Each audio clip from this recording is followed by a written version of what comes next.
I decided to do my midterm project on the one and only Leonardo da Vinci. The term Renaissance man comes from 15th century Italy and refers to the idea of a person with knowledge and skills in a number of different areas. Perhaps no single individual defines the idea of Renaissance man better than Leonardo da Vinci, an artist, scientist, architect, engineer, and inventor. Though Leonardo da Vinci may be most famous for his works as an artist, he actually spent quite a bit more time working on his endeavors in science and technology.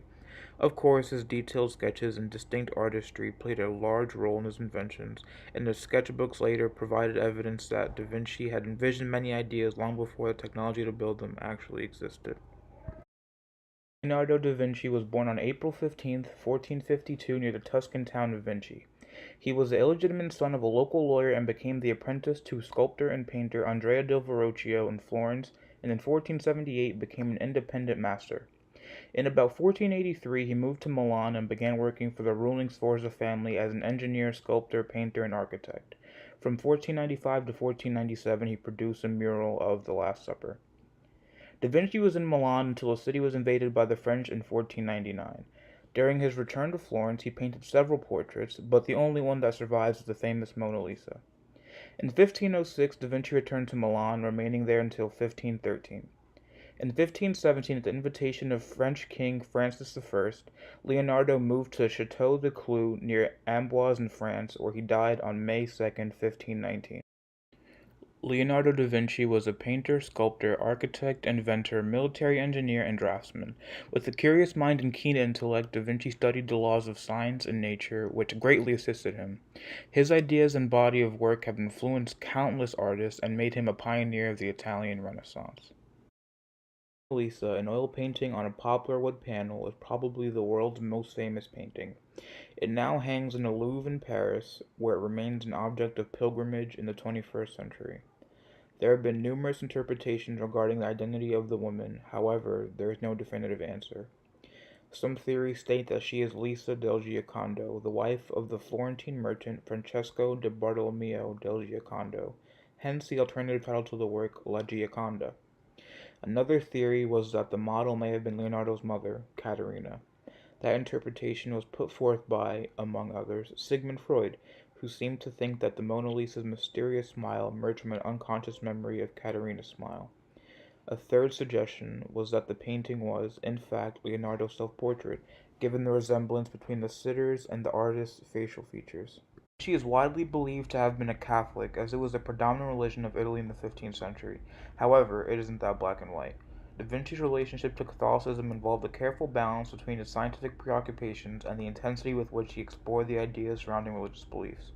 In 1495, Da Vinci began The Last Supper, a painting regarded as one of his two most significant works, the other one being the Mona Lisa. It was painted on the wall of the Dominican Convent de Santa Maria delle Grazie in Milan, Italy. Completed over a period of 3 years, The Last Supper captures the moment just after Christ tells his disciples that one of them will betray him. Regardless of the fact, Da Vinci's commitment to scientific investigation led him to doubt certain stories found in the Bible, such as the Great Flood. He asserted that if there had been such a flood, there would have been nowhere for the water to recede. Clearly, Da Vinci was analytical, skeptical, and investigative.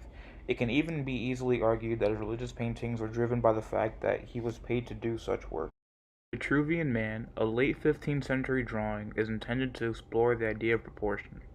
The piece is part work of art and part mathematical diagram, conveying the belief that everything connects to everything else. Leonardo drew the Vitruvian Man, known also as the proportions of the human body according to Vitruvius, in 1492. The piece depicts an idealized nude male standing within a square and a circle. Leonardo chose to depict the man with 4 legs and 4 arms, allowing him to strike 16 poses simultaneously. The Vitruvian Man is based on De Architectura, a building guide written by Roman architect and engineer Vitruvius between 30 and 15 BC. While it is focused on architecture, it also explores the human body, namely the geometry of perfect proportions, which appealed to Leonardo's interest in anatomy and inspired his drawing. Since 1822, the Vitruvian Man has been a part of the permanent collection of the Gallery dell'Accademia in Venice, Italy. As it is too fragile to be on display, the piece is rarely exhibited. However, Even while concealed, the drawing remains a key part of their collection and ultimately one of the most important works of the Italian Renaissance. Da Vinci wasn't only an artist when it came to drawing and painting, he was also a magnificent sculptor. One of his most famous works is known as simply Horse and Rider, which is a beeswax sculpture depicting a Renaissance figure in full military dress on horseback. Long lost to the public eye is this sculpture, created in 1508, which is believed to be the only three-dimensional work known to have been credited as a Da Vinci piece. It is thought to be a liking of French governor of Milan, Charles d'Amboise, a patron and friend to Da Vinci, and likely a model for an intended larger bronze sculpture that was never made due to Da Vinci's passing. As previously mentioned, Leonardo da Vinci is also an extremely talented inventor. One of da Vinci's most famous inventions, the flying machine, ideally displays his powers of observation and imagination, as well as his enthusiasm for the potential of flight. The design for his invention is clearly inspired by the flight of winged animals, which da Vinci hoped to replicate. In fact, in his notes, he mentions bats, kites, and birds as sources of inspiration. Though the first actual helicopter wasn't built until the 1940s, it is believed that Leonardo da Vinci's sketches from the late 15th century were the predecessor to the modern-day flying machine. As with many of da Vinci's ideas, he never actually built or tested it, but his notes and drawings mapped out exactly how the device would operate.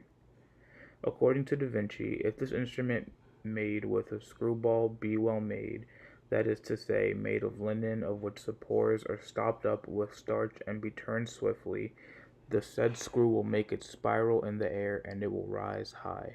The precursor to the modern tank, Leonardo da Vinci's armored car invention was capable of moving in any direction and was equipped with a large number of weapons. The most famous of da Vinci's war machines, the armored car was designed to intimidate and scatter an opposing army. Designed for Duke's Forza, Leonardo da Vinci's revolving bridge could be quickly packed up and transported for use by armies on the move to pass over bodies of water. The bridge would swing across the stream or moat and set down on the other side so that soldiers could pass with little trouble. The device had wheels and incorporated a rope and pulley system for both quick employment and easy transport. It was also equipped with a counterweight tank for balancing purposes. The triple barrel cannon featured three thin cannons that would be front-loaded and adjustable in height.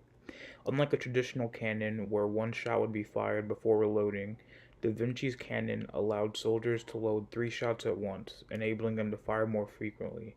The lighter weight and large wheels allowed a gun carriage to be moved around to different areas during battle.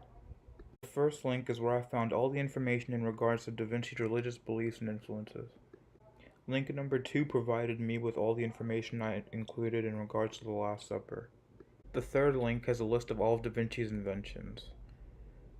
The list is quite long, so I only chose the first 5 that interested me the most. The 4th, 5th, and 6th links provide information on more artworks. The 4th is The Horse and Rider, 5th is The Vitruvian Man, and 6th is Mona Lisa. The final link is an entire biography commemorating the life and times of the one and only Leonardo da Vinci. Thank you so much for watching. Like, comment, subscribe. I'm kidding, but thank you so much. My name is Robert Matthews. I hope you enjoyed.